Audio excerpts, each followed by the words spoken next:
আজকে আপনাদেরকে জানাবো মহানবী সাল্লাল্লাহু আলাইহি ওয়াসাল্লামের কিছু মুজিজা সম্পর্কে। প্রখ্যাত হাদিসটি তিরমিজি শরীফ থেকে নেওয়া হয়েছে।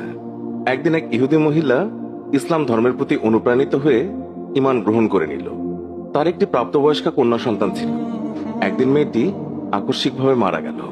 অন্যান্য ইহুদিরা ভৎসনা দিতে শুরু করলো যে মুসলমান হবার কারণেই তোমার মেয়ে মারা গিয়েছে। ইহুদিদের এইসব বাজে কথা শুনে স্বামী স্ত্রী দুজনেই কাঁদতে শুরু করে দিলেন। বিরহ সহ্য করতে না পেরে এক পর্যায়ে দুইজনেই আল্লাহ নবী সাল্লাল্লাহু আলাইহি ওয়াসাল্লামের দরবারে হাজির হয়ে আরজ করল, ইয়া রাসূলুল্লাহ, সবেমাত্র আমরা ঈমান গ্রহণ করে মুসলমান হয়েছি। কিছুদিন যেতে না যেতেই আমাদের একমাত্র যুবতী কন্যা মারা গিয়েছে।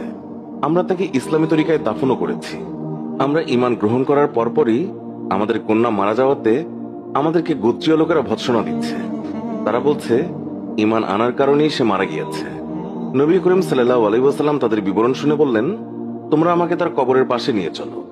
রাসূলের নির্দেশ মোতাবেক তারা তাকে একটি পাহাড়ের পাদদেশে নিয়ে গেল। সেখানে দাঁড়িয়ে ইশারা করে বলল, ওই যে পাহাড়ের উঁচুতে আমার মেয়ের কবর। এরপর নবী করিম সাল্লাল্লাহু আলাইহি ওয়াসাল্লাম নিচে দাঁড়িয়ে বললেন, হে আল্লাহর বান্দা। নবী করিম সাল্লাল্লাহু আলাইহি ওয়াসাল্লাম ডাকছে, তুমি বেরিয়ে এসো। নবীজির এই কথা শুনে সাথে সাথে কবর চিরে মেয়েটি বেরিয়ে এলো এবং ছুটে গিয়ে মা বাবার সঙ্গে সাক্ষাৎ করল। নবী করিম সাল্লাল্লাহু আলাইহি ওয়াসাল্লাম কবর থেকে বেরিয়ে আসা মেয়েটিকে বললেন, বলো, তুমি যেখানে ছিলে সেখানে যেতে চাও নাকি মা বাবার সঙ্গেই থাকতে চাও? যুবতী মেয়েটি বলল, হে আল্লাহর রাসূল, আপনি আমার জন্য দোয়া করুন যেন আমার মা বাবার অন্তর থেকে আমার মায়া চলে যায়। তারা যেন আমার জন্য কান্নাকাটি না করে। আমি আমার স্থানে চলে যেতে চাই, কারণ আল্লাহ তাআলাকে আমি আমার মা বাবার চেয়ে অধিক ভালো পেয়েছি।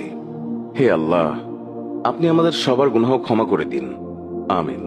কবর হলো আখিরাতের প্রথম ঘাঁটি। হাদিসে আছে, হযরত উসমান রাদিয়াল্লাহু তাআলা আনহু তিনি যখন কোনো কবরের পাশে দাঁড়াতেন তখন এমন ভাবে কাঁদতেন যে নিজের দাড়ি মুবারক ভিজে যেত। তাই একবার তাকে জিজ্ঞাসা করা হলো, আপনি জান্নাত এবং জাহান্নাম স্মরণ করে এত কাঁদেন কেন? যতটুকু কাঁদেন কবর দেখে, এর কারণ কি? তিনি বললেন, রাসূলুল্লাহ সাল্লাল্লাহু আলাইহি ওয়াসাল্লাম বলেছেন, কবর হচ্ছে আখিরাতের প্রথম ঘাঁটি।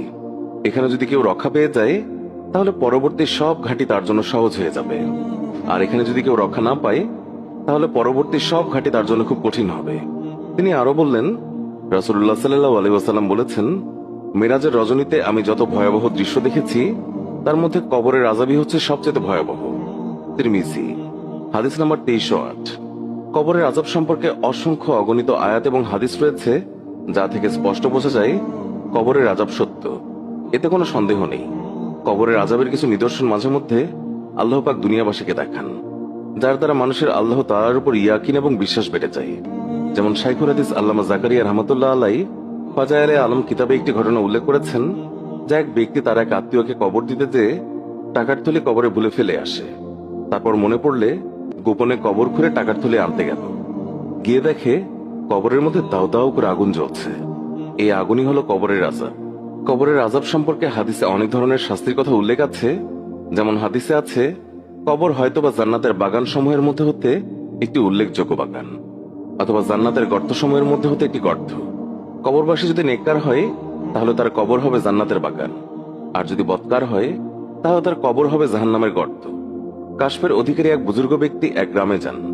তাকে দেখে সেখানকার লোক বলল, হযরত, এখানে এমন একটি কলসি আছে, কোনো সময় তার পানি ঠান্ডা হয় না, সবসময় গরম থাকে।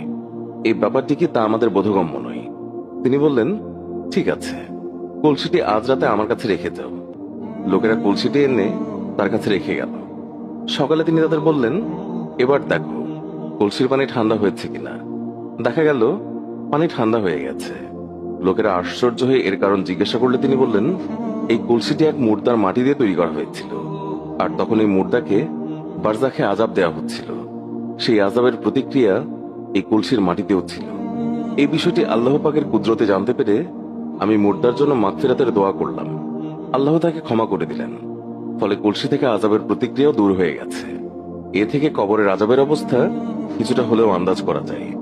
কবরে আযাবের সাপের কথা বর্ণনা দিয়ে একটি হাদিসে বর্ণিত হয়েছে, রাসূলুল্লাহ সাল্লাল্লাহু আলাইহি ওয়াসাল্লাম বলেছেন, পাপীদের শাস্তি দেওয়ার জন্য কবরে এমন এক বিষাক্ত সাপ নিযুক্ত করা হবে যে সাপের বিষ তো দূরের কথা, যে সে যদি দুনিয়াতে একটি নিঃশ্বাস ত্যাগ করে, হে আল্লাহ, আপনি আমাদের এই কবরের আযাব থেকে মুক্ত করে দিন, আমিন।